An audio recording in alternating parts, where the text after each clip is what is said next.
శ్రీరామదేవుని కథ. నాగంబట్టు కాశీ ప్రయాణం. అనగనగా పూర్వకాలంలో ఒక బ్రాహ్మణుడు ఉండేవాడు. అతని పేరు నాగంబట్టు. ఆయనకి ఒక పుత్రుడు, ఒక పుత్రిక ఉన్నారు. పుత్రుని పేరు నారాయణ భట్టు, పుత్రిక పేరు నారాయణమ్మ. వారు చాలా పేదవారు. భిక్షాటన చేసి కుటుంబ పోషణ చేసుకునేవారట. అలా కొన్నాళ్లు అయ్యేసరికి నాగంబట్టు కాశీకి వెళ్లి ధనం సంపాదించుకోవాలి అనే బుద్ధి పుట్టిందట. అప్పుడు నాగంబట్టు భార్యతో చెప్పి తెల్లవారుజామునే లేచి కాశీకి ప్రయాణమై అలా వెళ్ళగా కొంత దూరం వెళ్లేసరికి దారిలో సూతులవారు, వ్యాసులవారు, నాడులవారు ప్రత్యక్షమయ్యారు. వారు ఇలా పలికారు, "ఓ బ్రాహ్మణుడా, ఎక్కడకు వెళ్తున్నావు?" అని అడిగారు. దానికి నాగంబట్టు ఇలా సమాధానం చెప్పాడు, "అయ్యా, నేను కాశీకి ధనం సంపాదించుకోవడానికి వెళ్తున్నాను" అని చెప్పాడు. అప్పుడు వారు ఇలా పలికారు, "ఓయి వెర్రి బ్రాహ్మణుడా, కాశీకి వెళ్తే నీకు ధనం ఎవరైనా మూటగట్టి ఇస్తారా? కాశీకి వెళ్తే గంగా స్నానం దొరుకుతుంది, విశ్వేశ్వరుల దర్శనం దొరుకుతుంది, అన్నపూర్ణమ్మ దర్శనం దొరుకుతుంది. మేము ఒక కథ చెబుతాము, వింటావా?" అని అడిగారు. అప్పుడు నాగంబట్టు, "మీరు ఏ దేవుని కథో వివరించండి స్వామి" అని వేడుకున్నాడు. అప్పుడు వారు ఇలా చెప్పడం మొదలుపెట్టారు. పూర్వకాలంలో కోసల రాజ్యమనే రాజ్యమున్నది. ఆ రాజ్యాన్ని పాలించే దశరథ మహారాజు సంతానం కోసం పుత్ర కామేష్టి యాగం చేయగా దేవతలు ప్రత్యక్షమై పాయస పాత్రను ఇచ్చారు. అది పట్టుకు వెళ్లి తన భార్యలైన కౌసల్య, సుమిత్ర, కైకేయి అని 3 భార్యలకు ఇచ్చాడు దశరథుడు. అలా వారు 3 భుజించగాని గర్భవతులు అయ్యారు. 9 మాసాలు నిండగాని చైత్ర శుద్ధ నవమి నాడు పునర్వసు నక్షత్రాన శ్రీరామ, లక్ష్మణ, భరత శత్రుఘ్నులు అనే 4 కుమారులు జన్మించారు. వారు దినదిన ప్రవర్ధమానులై బాలచంద్రుడి వలె పెరుగుతూ ఉన్నారు.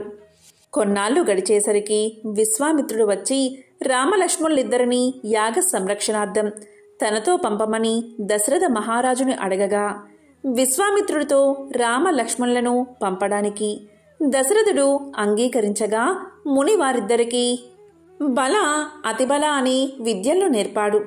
రాముడు తాటకిని చంపి శివుడి విల్లు విరిచి సీతను పెళ్లాడి అహల్యను శాప విమోచనం చేసి పరశురాముని గర్భభంగం చేసి కైకవరం చేత 14 ఏళ్లు అరణ్యవాసంలో ఉండగా రావణాసురుడు సీతను ఎత్తుకుని పోగా లంకాపురమునకేగి లంకా దహనం చేసి రావణాసురుడిని వధించి విభీషణుడికి పట్టం గట్టి తిరిగి వచ్చి పట్టాభిషిక్తుడై సుఖంగా రాజ్యాన్ని ఏలుతూ ఉన్నాడు.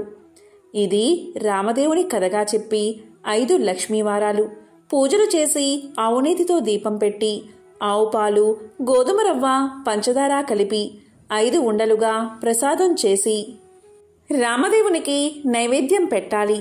1 ఉండ రామదేవుడికి, 1 ఉండ బ్రాహ్మణుడికి, 1 ఉండ మొత్తైదువుకి, 1 ఇరుగు పొరుగు వారికి, 1 ఉండ భార్యా పిల్లలు తినాలి. ఈ విధంగా 5 లక్ష్మీవారాలు పూజ చేయాలి. నిత్యం రామదేవుని కథ చెప్పుకున్న అష్ట ఐశ్వర్యాలతో, ఇష్ట సంపదలతో తులతూగుతారు. సకల సౌభాగ్యాలు, సుఖాలు కలుగుతాయి. కష్టాల్లో ఉన్నవారు ఈ కథను చదివితే కష్టాలు పోయి సుఖంగా ఉంటారు. పెళ్లి కాని వారికి పెళ్ళవుతుంది. దరిద్రులు ధనవంతులు అవుతారు. చెవిటి వారికి చెవుడు పోతుంది. గుడ్డివారికి కళ్ళు వస్తాయి. శరీరంలో ఏ జాడ్యాలు ఉన్నా పోతాయి. శత్రువులు మిత్రులవుతారు. పోయిన పదార్థాలు చేతికి వస్తాయి. తీర్థయాత్ర ప్రాప్తి కలుగుతుంది. దైవ దర్శనం అవుతుంది. ఇహలోక సౌఖ్యాలన్నీ పొందిన తర్వాత వైకుంఠ ప్రాప్తి కలుగుతుంది. ఈ విధంగా రామదేవుని కథ చెప్పి శ్రీరాముల వారిని సకలోపచారాలతో పూజించి నైవేద్యం సమర్పించాలని నీవు ఇంటికి వెళ్ళమని చెప్పారు ఋషులు. దీంతో నాగంబట్టు ఇంటికి వెళ్లేసరికి అతని ఇంట ధనధాన్యాలు తులదూగుతూ ఉన్నాయి. అప్పట్నుంచి రాముల వారిని మరవకుండా పూజ చేస్తూ ఉన్నాడు. కొంతకాలం గడిచేసరికి నాగంబట్టు కాశీకి వెళ్ళాలి అనుకున్నాడు. అందుకని అతను కొంచెం ధనం మూటకట్టుకుని కాశీ కావడి భుజం మీద వేసుకుని కుమారుణ్ణి, కుమార్తెను పిలిచి, "అబ్బాయి, అమ్మాయి, మీరు కథ విడవకుండా శ్రద్ధగా చెప్పుకుంటూ ఉండమని నారాయణమ్మతోనూ నారాయణ భట్టుతోనూ చెప్పి కాశీకి ప్రయాణమై వెళ్ళిపోయాడు. ఆ మరునాడు కుమారుడు ఆయా వారానికి వెళ్ళి వచ్చి, అమ్మా, రామదేవుని కథ చెబుతాను, విందువుగాని రామ్మా అని పిలిచాడు. దానికి తల్లి, నాయనా, వంటవేళ పొద్దున్నే దాసి పాచి పనికి వచ్చే వేలైనది, ఇప్పుడు కథ వినను అని పలికింది. మళ్ళీ మధ్యాహ్నం కథ చెబుతాను, విందువుగాని రావమ్మా అని పలికాడు. దానికి తల్లి, ఇప్పుడేమి కథ నాయనా, పడకవేళ, నిద్రవేళ, ఇప్పుడు వినను అని పలికింది. సాయంత్రం అయిన తర్వాత మంగళహారతులిచ్చి తిరిగి అమ్మను పిలవగా ఆమె పాలు కాచి తోడు వేయాలి, బంగారం వెండి దాచాలి అని చెప్పింది. నారాయణ భట్టు ఈమెకు దరిద్రకాలం సంభవించుచున్నది అని తలిచి పడుకున్నాడు.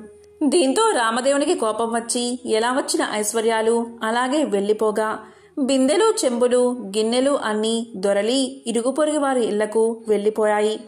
పూర్వం నుంచి ముష్టి ఎత్తుకుని చిల్లు రాగి చెంపు కూడా దొర్లి వెళ్లిపోతూ ఉండడం వల్ల అప్పుడు నారాయణమ్మ చూసి, అమ్మా, అదైనా ఉంచమని కోరవే అమ్మా అని చెప్పగా ఆమె అదైనా ఉంచు రామదేవుడా తండ్రి అని వేడుకోగా ఆ చెంబు తప్ప మిగతావన్నీ వెళ్లిపోయాట. వారి గూటిలో ఉన్న వెండి కంచం కూడా దొర్లిపోతూ ఉండగా అప్పుడు ఆమె కంచం అంచు పట్టుకుని లాగినదట. సగం అంచు వారికి, సగం అంచు పొరుగువారికి వెళ్లిపోయిందట.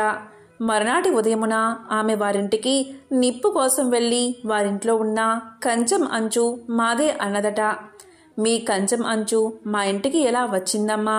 మేము మీ ఇంటికి వచ్చామా, మీరు మా ఇంటికి వచ్చారా, కాబట్టి ఆ కంచం మాదే అన్నారట. అలా కాదు, మా ఇంట్లో కూడా కంచం అంచు ఉంది, పట్టుకుని వస్తానని రెండూ దగ్గర పెట్టి చూడగా రెండూ అతుక్కుపోయాయట. మాది అని వారు పుచ్చుకున్నారట. దీంతో సిగ్గుపడి ఇంటికి వచ్చిందట తల్లి. అప్పుడు కుమారుడు చూసి, ఏమన్నారమ్మా అని అడగగా మాదే అని వారే పుచ్చుకున్నారని సమాధానం చెప్పిందట. అప్పుడు కుమారుడు, ఇప్పుడు రామదేవుని కథను చెబుతాను, వింటావమ్మా అని అడిగాడు. నేను కథ వినను, కార్యము వినను, ఏ పని పాటో చేసుకుని బతుకుతా కానీ రామదేవుని కథ మాత్రం వినను అని పలికింది తల్లి. దీంతో ఎలా వచ్చిన ఐశ్వర్యం అలాగే వెళ్ళిపోయింది. నీ చెల్లెల్ని మాత్రం తీసుకుని వెళ్ళి ఎవరికైనా ఇచ్చి పెళ్లి చేయమని చెప్పింది తల్లి. ఆమె ఆజ్ఞ ప్రకారంగా నారాయణ భట్టు ప్రయాణమయ్యాడు. వారు ఊరు చివరికి వెళ్లేసరికి కాశీకి వెళ్లిన నాగంభట్టు తిరుగు ప్రయాణమై ధనం మూటగట్టుకుని వస్తున్నాట. కొంత దూరం వచ్చేసరికి ఆయన ఊరు చివరకు వచ్చినారు. అక్కడ కోనేరు కనిపించింది. ఆ కోనేరులో కాలు కడుక్కుంటూ ఉండగా ఎక్కడ్నుంచో ఒక పెద్ద గరుడ పక్షి వచ్చి ఆ డబ్బు మూటను ఎత్తుకుపోయింది. అయ్యో అని నాగంభట్టు విచారిస్తూ ఇంటికి వస్తూ ఉండగా కొంత దూరం వచ్చేసరికి నారాయణమ్మను, నారాయణ భట్టును చూసి, అబ్బాయి, అమ్మాయి, మీరు సుఖంగా ఉన్నారా అని అడిగాడు. ఏమున్నది నాన్నగారు, యథాప్రకారానికి ఏమీ లోటు లేదు. మీరు వెళ్ళినది మొదలు కథ చెబుతాను వినమంటే అమ్మ వినలేదు. కాబట్టి రామదేవునికి కోపం వచ్చి ఎలా వచ్చిన ఐశ్వర్యం అలాగే వెళ్ళిపోయింది అని జరిగిందంతా తండ్రికి చెప్పారు. ఆమె ఆజ్ఞ ప్రకారం వెంటబెట్టుకుని వస్తున్నాను. మీ ఆజ్ఞ ఏమిటి నాన్నగారు అని నారాయణ భట్టు తండ్రిని వేడుకోగా, సరే అలాగే చేయమని చెప్పి నాగంభట్టు విచారిస్తూ ఇంటికి వెళ్ళాడు.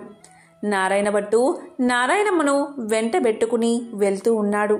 వెళ్ళగా వెళ్ళగా కొంత దూరం వెళ్ళేసరికి నారాయణ భట్టుకు ఒక బ్రాహ్మణుడు కనిపించాడు. ఓ బ్రాహ్మణుడా, నీకు నా చెల్లెల్నిచ్చి పెళ్లి చేస్తాను, చేసుకుంటావా అని అడిగాడు. దానికి ఆ బ్రాహ్మణుడు, నాకు పెళ్లి వద్దు, పేరంటము అక్కర్లేదని చెప్పాడు. మర్రా నారాయణ భట్టు చెల్లెల్ని వెంటబెట్టుకుని కొంత దూరం వెళ్ళేసరికి ఇంకొక బ్రాహ్మణుడు కనిపించాడు. అప్పుడు నారాయణ భట్టు ఆ బ్రాహ్మణుడితో, ఓ బ్రాహ్మణుడా, నా చెల్లెల్నిచ్చి పెళ్లి చేస్తాను, చేసుకుంటావా అని అడిగాడు. దానికి ఆ బ్రాహ్మణుడు కూడా, నాకు పెళ్లి వద్దు, పేరంటము వద్దు, ఇదివరకే 2 భార్యలున్నారు అని సమాధానం చెప్పాడు. మరలా నారాయణ భట్టు నారాయణమ్మను వెంటబెట్టుకుని వెళ్తూ ఉండగా త్రోవలో ఒక పెద్ద పూలతోట కనిపించింది. ఆ తోటలో అన్నా చెల్లెలు కూర్చుని రామదేవుని కథ చెప్పుకుంటూ ఉండగా ఎక్కడ్నుంచో ఒక బ్రాహ్మణ యువకుడు వచ్చి పూలు కోసుకుంటూ ఉండగా ఆ యువకుణ్ణి చూసి నారాయణ భట్టు, ఓ బ్రాహ్మణుడా, నీకు నా చెల్లెల్నిచ్చి పెళ్లి చేస్తాను, చేసుకుంటావా అని అడిగాడు. దానికి ఆ బ్రాహ్మణుడు పెళ్లి చేస్తానంటే వద్దంటానా? కానీ మా గురువుగారు ఉన్నారు, వారి ఆజ్ఞ ప్రకారం ఆయన పెళ్లి చేసుకోమంటేనే చేసుకుంటాను అని సమాధానం చెప్తాడు.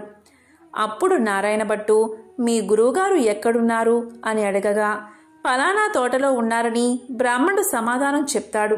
వెంటనే నారాయణ భట్టు గురువుగారి దగ్గరకు వెళ్ళి ఇలా పలుకుతాడు, అయ్యా గురువుగారు, మీ శిష్యుడికి నా సోదరునిచ్చి పెళ్లి చేస్తాను, తమరు ఒప్పుకుంటారా అని అడగగా అంతట గురువుగారు ఇలా పలికారు, బ్రహ్మచారిని గృహస్థుడిగా చేస్తానంటే వద్దంటానా?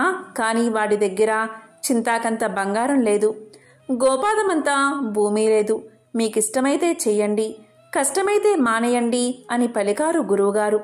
అప్పుడు నారాయణ భట్టు గురువుగారికి దండం పెట్టి అలాగ ఎక్కడికో వెళ్ళి 4 అరిటాకులు తెచ్చి పందిరి వేసి గుచ్చిన ముత్యాల తోరణాలు కట్టి గుచ్చని ముత్యాలు తలంబ్రాలు పోసి 70 యాగాల నారాయణమ్మనిచ్చి పెళ్లి చేశాడు.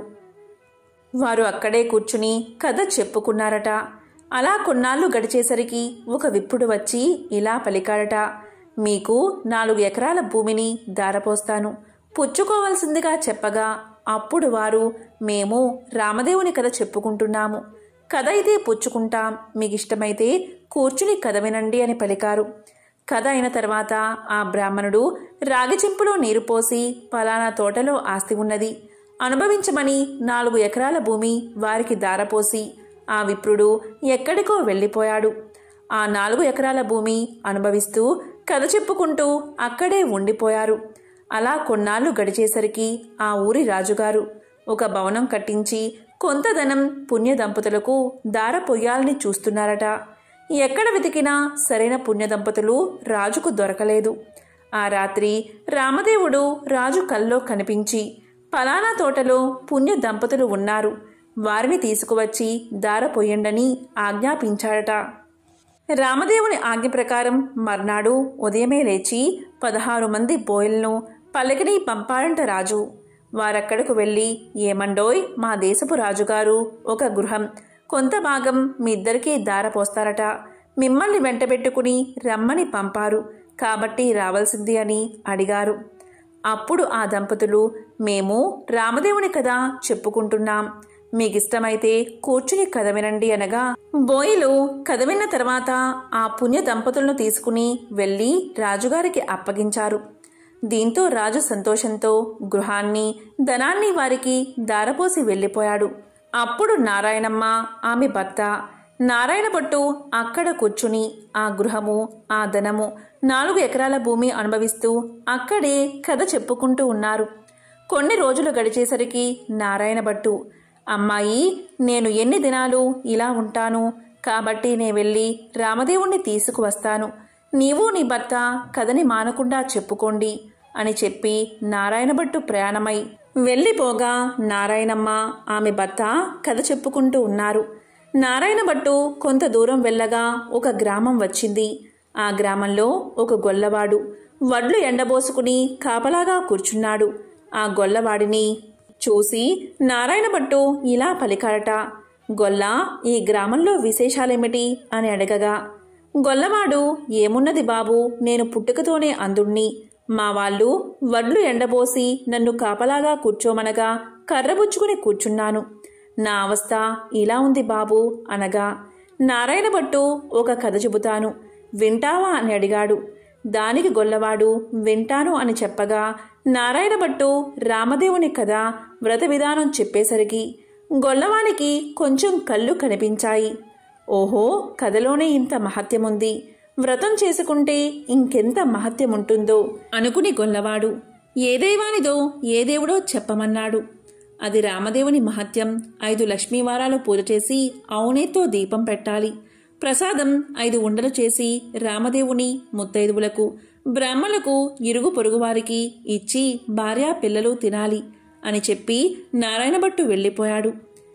ఇలా నారాయణ భట్టు చెప్పి కొంత దూరం వెళ్లేసరికి ఒక రాజు విచారిస్తూ ఉన్నాడు. ఆ రాజును చూసి నారాయణ భట్టు ఇలా పలికాడు, ఏమి రాజా విచారిస్తున్నారు అని అడిగాడు. దానికి రాజుగారు నాయనా, నా భార్యా బిడ్డలు పరారయ్యారు, నా రాజ్యం పరాయి రాజులు తీసుకున్నారు, నా అవస్థ ఇలా ఉన్నది అని చెప్పాడు. దానికి నారాయణ భట్టు నేనొక కథ చెబుతాను, వింటారా అని అడిగాడు. దానికి రాజుగారు వింటాను, చెప్పవలసింది మహానుభావా అని పలకగాని నారాయణ భట్టు రామదేవుని కథంతా చెప్పి వ్రత విధానమంతా వివరించాడు. ఆ రాజుగారు వ్రతం చేసుకోగా పరారైన భార్యాబిడ్డలు, పరాయిరాజు తీసుకున్న రాజ్యం తిరిగి ప్రాప్తించింది. అప్పుడు రాజు సంతోషంతో నారాయణ భట్టును చూసి, ఏమండి మహానుభావా, మీరు ఏ దేవుడో చెప్పవలసింది, మిమ్మల్ని పూజ చేసుకుంటాము అని పలకగాని నారాయణ భట్టు నేను ఏ దేవుణ్ణి కాను, ఇది రామదేవుని కథామహత్యం, మీరు 5 లక్ష్మీవారాలు 5 ఆదివారాలు పూజ చేయమని చెప్పి వ్రత విధానమంతా చెప్పి మరలా కొంత దూరం వెళ్ళగా ఒక స్త్రీ విచారిస్తూ కూర్చుని ఉన్నది. ఆ స్త్రీని చూసి నారాయణ భట్టు ఎందుకు విచారిస్తున్నావు అని అడగగా ఆ స్త్రీ ఇలా పలికింది, ఏముంది బాబు, చిన్నతనంలోనే పెళ్ళయింది. నా భర్త దేశాంతరం వెళ్ళిపోయాడు. నా తల్లి తండ్రి అత్తమామలు కొన్నాళ్ళు చూసి ఎన్నాళ్ళు నిన్ను ఇలా చూస్తాము అని వదిలేశారు. కాబట్టి నా అవస్థ ఇలాగున్నది బాబు అని తెలియచేసింది. అప్పుడు నారాయణ భట్టు నేనొక కథ చెబుతాను, వింటావా అని అడిగాడు. అలాగే వింటాను బాబు అని ఆమె అనగా నారాయణ భట్టు రామదేవుని కథంతా చెప్పి వ్రత విధానమంతా చెప్పేసరికి దేశాంతరం వెళ్ళిన ఆమె భర్త తిరిగి వచ్చాడు. తల్లి తండ్రి అత్తమామలు వచ్చారు. ఆమె సంతోషించి నారాయణ భట్టుని చూసి, ఏమండి మహానుభావా, మీరు ఏ దైవానివో మిమ్మల్ని మేము పూజ చేసుకుంటాము అని చెప్పగా దానికి నారాయణ భట్టు ఇలా సమాధానం చెప్పాడు, నేను ఏ దైవాన్ని కాదు, ఇదంతా రామదేవుని కథామహత్యం. 5 లక్ష్మీవారాలు 5 ఆదివారాలు మానకుండా పూజ చేయమని కథ విధానమంతా చెప్పి కొంత దూరం వెళ్లేసరికి ఒక గ్రామం వచ్చింది. ఆ గ్రామంలో ఒక ఇల్లాలి ఇంటికి వెళ్ళి, అమ్మా పూజ చేసుకుంటాను, కొంచెం ఇల్లు ఇస్తావా అని అడిగాడు. దానికి ఆమె మా ఇంటిలో మడి ఆచారం కనుక కుదరదు, ఇల్లు లేదు, వెళ్ళిపో అన్నది. అప్పుడు నారాయణ భట్టు కోనేరైనా చూపించు తల్లి అని అడిగాడు. దానికి ఆమె తూర్పు దిశ ఈశాన్య మూలగా ఒక కోనేరున్నది, వెళ్ళమని పలికింది. అప్పుడు నారాయణ భట్టు ఆ కోనేరు దగ్గరకు వెళ్లి స్నానం చేసి మడిబట్టలు ఆరవేసుకుని ఇల్లు ఇవ్వను అన్న ఇల్లాలి అరుగు వద్దకు వచ్చి తూర్పు దిశ ఈశాన్య మూలగా ఒక పుచ్చు పీటకు పసుపు రాసి బొట్టు పెట్టి అందు రామదేవుని పటాన్ని పెట్టి కథ చదువుకుంటూ ఉన్నాడట. ఇంతలో ఆమె యువతలకు వచ్చి చూడగా నారాయణ భట్టు ఆమెకు తాంబూలము దక్షిణ ప్రసాదం ఇచ్చాట. ఆమె పుచ్చుకుని లోపలికి వెళ్ళిపోయింది. తరువాత నారాయణ భట్టు కథ చదువుకుని అక్షింతలు తల మీద వేసుకుని ఇంటి మీద వేసి వెళ్ళిపోయాడు. అతడు ఇలా వెయ్యగానే ఆ ఇల్లు ఇంద్రభవనం అయినది. అప్పుడు ఆ ఇంటి ఇల్లాలు యాయావారానికి వెళ్లిన తన భర్త తిరిగి వస్తే ఇల్లు తెలుసుకోలేడని ఆమె వీధి అరుగు మీద కావలి కూర్చుని ఉంది. ఇంతలో ఆమె భర్త ఎడమోటా పెడమోటా వేసుకుని ఇల్లు కానక కంగారు పడి అక్కడ నిలబడి ఉన్నాడు. ఆమె చూసి ఇల్లు ఇదే, ఇలా రండి అని పలకగా ఆమె భర్త ఇది మన ఇల్లు కాదు, నేను రానని సమాధానం చెప్పాడు. కాదండి, ఇది మన ఇల్లే, ఇలా ఎందుకైతో చెబుతాను వినండి. ఎక్కడ్నుంచో ఒక బ్రాహ్మణుడు వచ్చి పూజ చేసుకుంటాను, ఇల్లు ఇవ్వమన్నాడు. నేను ఇవ్వనని సమాధానం చెప్పాను. అప్పుడు అతను ఒక కోనేరైనా చూపించమన్నాడు. అప్పుడు నేను తూర్పు దిశగా ఈశాన్యమూల కోనేరున్నదని చెప్పాను.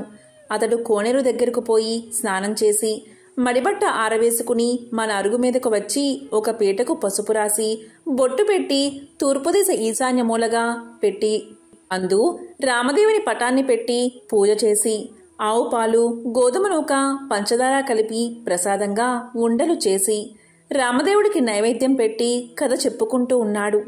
నేను బయటకు వచ్చేసరికి తాంబూలాది దక్షిణ ప్రసాదాలు నాకు ఇచ్చాడు. నేను లోపలికి వెళ్ళిపోయి తిని కూర్చున్నాను. అతడు కొన్ని అక్షింతలు తల మీద వేసుకుని మరికొన్ని అక్షింతలు మన ఇంటి మీద వేసి వెళ్ళిపోగా ఇల్లు ఇలా ఇంద్రభవనంగా మారింది. ఇదంతా ప్రసాద మహత్యమని పలికింది ఆ ఇల్లాలు. దానికి ఆమె భర్త, ఆయన పూజ చేసుకుంటానంటే వద్దన్నావా? నిర్భాగ్యురాలా, పాపిష్టిదానా, అతడు ఏ దిశగా వెళ్లాడో చెప్పు అని పలకగా ఈశాన్య మూలగా వెళ్లాడని భార్య తెలియచేసింది. అప్పుడు అతను నారాయణ భట్టుకును వెతుకుతూ బయలుదేరాడు. కొంత దూరం వెళ్ళగా నారాయణ భట్టు ఆ బ్రాహ్మణుడికి కనిపించాడు. అప్పుడు ఆ బ్రాహ్మణుడు, ఏమండోయ్ మహానుభావా, మీరు మా ఇంటికి రావలసినది, మిమ్ము పూజించుకుంటామని పలికాడు. దానికి నారాయణ భట్టు, మీ ఇంటికి ఇప్పుడు రాను, రామదేవుని వెతుకుతుంటూ వెళుతున్నాను అని పలకగా అప్పుడా బ్రాహ్మణుడు, అలా కాదు మహానుభావా, మీరు మా ఇంటికి వచ్చి పూజ చేసుకుంటానంటే మా వాళ్ళు ఇల్లు ఇవ్వనన్నారు. కాబట్టి మాదే తప్పు, మా తప్పు క్షమించి మా ఇంటికి రావలసినది. మీరు ఏ దైవమో చెప్పండి, మిమ్మల్ని మేము పూజించుకుంటాము అని పలికాడు. అప్పుడు నారాయణ భట్టు, మీ ఇల్లు కాబట్టి మీరు ఇవ్వనన్నారు, మీ తప్పేమీ లేదు, రావడం నాదే తప్పు అని పలికాడు. నేను ఏ దేవుణ్ణి కాదు, ఇదంతా రామదేవుని కథా మహత్యం.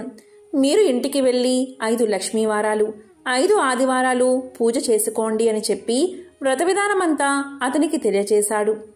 రామదేవుణ్ణి వెతుక్కుని వచ్చేటప్పుడు మీ ఇంటికి వస్తాను అని సమాధానం చెప్పాడు నారాయణ భట్టు. అప్పుడా బ్రాహ్మణుడు ఇంటికి వచ్చి, కథలోనే ఇంత మహత్యముంది, వ్రతం చేసుకుంటే ఇంకెంత మహత్యం ఉంటుందో అని పూజ చేసుకుని కథ చెప్పుకుని అష్ట ఐశ్వర్యాలతో అష్ట సంపదలతో తులుతూగుతూ ఉన్నాడు. ఇక నారాయణ భట్టు ఎండనక వాననక తిండనక తెప్పలనక ఆకలనక దప్పికనక చెట్టనక పుట్టనక నీడనక భయమనక అర్ధరాత్రి అనక అరణ్యాల వెంబడి వెళుతూ ఉండగా కొంత దూరం వెళ్లేసరికి నారాయణ భట్టు మూర్చిల్లి ముఖం తిరిగి పడిపోయాడు. అప్పుడు రామదేవుడికి దయ కలిగి ముసలి బ్రాహ్మణ వేషంతో వచ్చి నారాయణ భట్టు ముఖం తుడిచి లేవదీసి మంచినీళ్లు ఇచ్చి మా ఇంటిలో భోజనం చేద్దువుగాని రమ్మని పలికాడు. నేను భోజనం మాత్రం చేయను, నేను రామదేవుణ్ణి వెతుక్కుంటూ వెళ్తున్నాను, ఒక కోనేరు మాత్రం చూపిస్తే స్నానం చేసి వస్తాను అని పలికాడు. దానికి ఆ బ్రాహ్మణుడు, తూర్పు దిశలో ఈశాన్య మూల ఒక కోనేరు ఉన్నది, వెళ్ళమని చెప్తాడు. దాంతో నారాయణ భట్టు ఆ కోనేరు వద్దకు వెళ్లి స్నానం చేసి పైకి వచ్చేసరికి అక్కడ ఇంద్రభవనంలా మారిపోతుంది. లోపలకు వచ్చేసరికి సీతమ్మవారు వెండి కంచాలు వెండి పీటలు పైడి కంచాలు కనిపించాయి. అప్పుడు నారాయణ భట్టుకు రామదేవుడు సీతమ్మ ఎదురై, మా ఇంటిలో భోజనం చేద్దువు గాని రమ్మన్నారట, నేను భోజనం మాత్రం చెయ్యను, రామదేవుణ్ణి వెతుక్కుంటూ వెళ్తున్నాను అని నారాయణ భట్టు పలికాట.